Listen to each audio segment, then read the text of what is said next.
ఈరోజు జాతీయ బీసీ సంక్షేమ సంఘం అధ్యక్షులు రాజ్యసభ సభ్యులు ఆర్ కృష్ణ గారి పిలుపు మేరకు 42% రిజర్వేషన్లు హైకోర్టులో ఇచ్చినటువంటి స్టేను వ్యతిరేకిస్తూ రాష్ట్ర వ్యాప్తంగా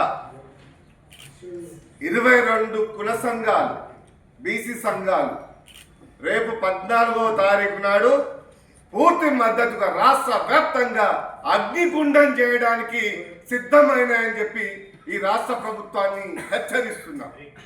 ఈరోజు జాతీయ బీసీ సంక్షేమ సంఘం అధ్యక్షులు ఆర్ కృష్ణ గారి పోరాటం వల్ల ఏ పదవిలో లేనప్పుడే 1984 ఎన్టీ రామారావుతో కొట్లాడి 20% రిజర్వేషన్లు సాధించినటువంటి నాయకుడు, ఆ రోజు కోట్ల విజయభాస్కర్ రెడ్డితో కొట్లాడి 34% రిజర్వేషన్లను తీసుకొచ్చినటువంటి ఘనత ఆర్ కృష్ణ పోరాటాలకు సాధ్యమైంది అని చెప్పి ఈ రోజు నేను రాష్ట్ర ప్రభుత్వానికి నేను గుర్తు చేస్తున్నా. ఈ రోజు మీరు ఇచ్చే 42% మాకేం భిక్ష కాదు.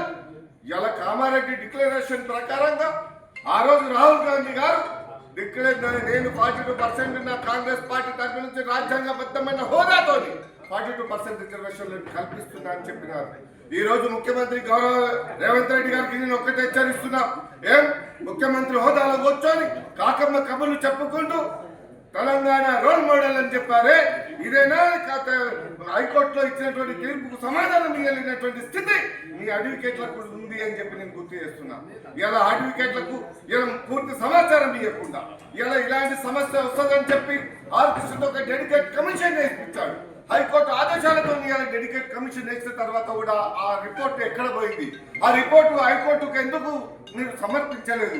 ఈరోజు రాజ్యాంగబద్ధమైన హక్కుతో ఇలా article 243D and 243D and 6 ద్వారా ఇలా 26 ద్వారా తెలంగాణ రాష్ట్ర ప్రభుత్వానికి పూర్తి స్వేచ్ఛ ఉందని చెప్పింది లోకల్ బాడీ రిజర్వేషన్ లో.